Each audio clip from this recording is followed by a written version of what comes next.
Well, IED students, we're going to take a little break from the normal PLTW curriculum and actually investigate doing some manual drawing, which is a essential skill for engineers to be able to draw things in 3 dimension.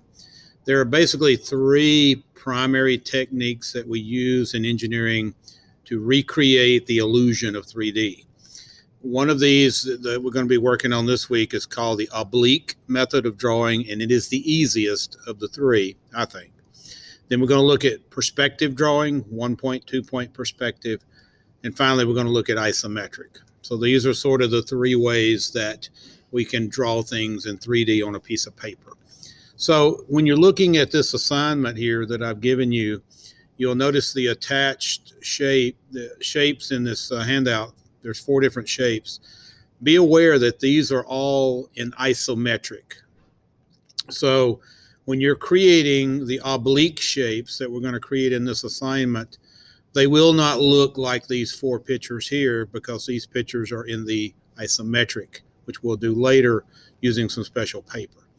Okay, so I'm going to change over to my Ladybug camera here and let you guys see me draw in oblique. So we're going to do it. First of all, I'm just going to simply show you for the cube, which is the basic shape in drawing, how we would draw a cube in oblique. So what you do with the cube, and I do have one of the cubes here to kind of show you, when you have a cube, you look at the very front face of it.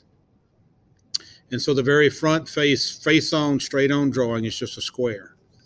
So we're going to actually draw this square. So I'm going to come in and I'm going to draw just a 3x3 square. And grid paper really helps to draw 3 dimension. So you might want to make sure you're using your engineering notebook or grid paper. So you just draw the front square shape here of the cube. And then you extend the sidelines back 45 degrees. And it's really easy to do a 45-degree line because you can just go through the intersection points of the grid. Now, true obliques can range anywhere from 30 degrees to 60 degrees on the sweepback, but 45 is a convenient angle for us.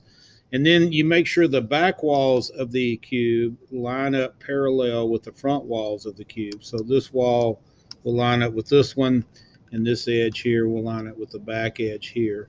And so when you're done with this, you end up with a cube in what we call oblique. Oblique because we started with the front face looking just like it looked straight on, and then we went back 45 degrees. And this is called cavalier because it was the original way that we would do these drawings. And so the cavalier or the original version of oblique, right? And so there's a second version of oblique that came out because when civil engineers would draw kitchen plans and they would draw the cabinets in oblique with the true width, height, and depth, if they drew it to the full depth, it didn't look right. The measurements didn't look right to the human eyes. So they came up with an alternate version of this.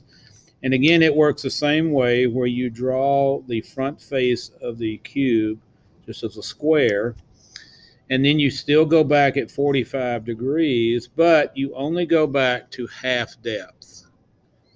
So you still have your width, you still have your height, but now you only go back half depth. And then you draw your back walls at the half depth level.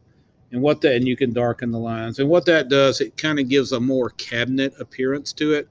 So if we added our cabinet doors here in the middle, you would see it looks much more like a kitchen cabinet than it would be drawing it to full depth. Okay, and this one is called oblique cabinet. So what you're going to be doing with this assignment is you're going to be drawing 2 views of each of the 4, so for a total of 8 sketches, right? So you're also, if you look back here at your assignment, you also have an L shape, you have a T shape, and you have an H shape. So on all of these, you're going to start with the front shape looking exactly like it should look. So we won't do the whole thing, but I will show you here like the L shape would end up looking something like this. So you would start with your L shape, and then of course you would go back at 45 degrees and continue that process. Do it both for oblique cavalier and oblique cabinet. And then to do the T shape, it's going to be the same thing. You're just going to simply, you're going to follow the grid lines. The grid lines are really helpful here to actually get whatever kind of T shape you want. And I may have went a little too deep with that one, but we'll make it deeper. It's fine.